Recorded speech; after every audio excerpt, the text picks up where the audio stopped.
and from the women who, along with my mother, had helped to organize the Parent-Teacher Association at newly built Chancellor Avenue School, where my brother and I were pupils. All were Jews. The neighborhood men either were in business for themselves, the owners of the local candy store, grocery store, jewelry store, dress shop, furniture shop, service station, and delicatessen, or the proprietors of tiny industrial job shops over by the Newark-Irvington line, or self-employed plumbers, electricians, house painters, and boilermen, or were foot soldier salesmen like my father, out every day in the city streets and in people's houses, peddling their wares on commission. The Jewish doctors and lawyers and the successful merchants who owned the big stores downtown lived in one-family houses on streets branching off the eastern slope of the Chancellor Avenue Hill, closer to grassy, wooded Weequahic Park, a landscaped 300 acres whose boating lake, golf course, and harness racing track separated the Weequahic section from the industrial plants and shipping terminals lining Route 27 and the Pennsylvania Railroad Viaduct east of that, and the burgeoning airport east of that, and the very edge of America east of that,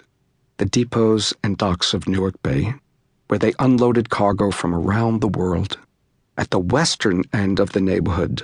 the parkless end where we lived, there resided an occasional school teacher or pharmacist, but otherwise few professionals were among our immediate neighbors,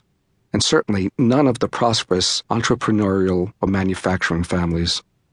The men worked 50, 60, even 70 or more hours a week. The women worked all the time, with little assistance from labor-saving devices, washing laundry, ironing shirts, mending socks, turning collars, sewing on buttons, moth-proofing woolens, polishing furniture, sweeping and washing floors, washing windows, cleaning sinks, tubs, toilets and stoves, vacuuming rugs, nursing the sick, shopping for food, cooking meals, feeding relatives, tidying closets and drawers, overseeing paint jobs and household repairs,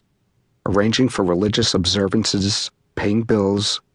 and keeping the family's books, while simultaneously attending to their children's health, clothing, cleanliness, schooling, nutrition, conduct, birthdays, discipline, and morale. A few women labored alongside their husbands in the family-owned stores on the nearby shopping streets, assisted after school and on Saturdays by their older children, who delivered orders and tended stock and did the cleaning up.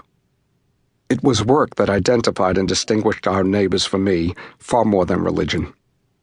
Nobody in the neighborhood had a beard, or dressed in the antiquated old-world style, or wore a skull cap, either outdoors or in the houses I routinely floated through with my boyhood friends. The adults were no longer observant in the outward, recognizable ways, if they were seriously observant at all, and aside from older shopkeepers like the tailor and the kosher butcher and the ailing or decrepit grandparents living of necessity with their adult offspring, hardly anyone in the vicinity spoke with an accent. By 1940, Jewish parents and their children at the southwestern corner of New Jersey's largest city talked to one another in an American English that sounded more like the language spoken in Altoona or Binghamton than like the dialects famously spoken across the Hudson by our Jewish counterparts in the 5 boroughs. Hebrew lettering was stenciled on the butcher shop window and engraved on the lintels of the small neighborhood synagogues, but nowhere else, other than at the cemetery, did one's eye chance to land on the alphabet of the prayer book, rather than on the familiar letters of the native tongue employed all the time by practically everyone for every conceivable purpose, high or low. At the newsstand out front of the corner candy store, 10 times more customers bought the racing form than the Yiddish daily, the Forwitz. Israel didn't yet exist. 6 million European Jews hadn't yet ceased to exist, and the local relevance of distant Palestine, under British mandate since the 1918 dissolution by the victorious allies of the last far-flung provinces of the defunct Ottoman Empire, was a mystery to me. When a stranger, who did wear a beard, and who never once was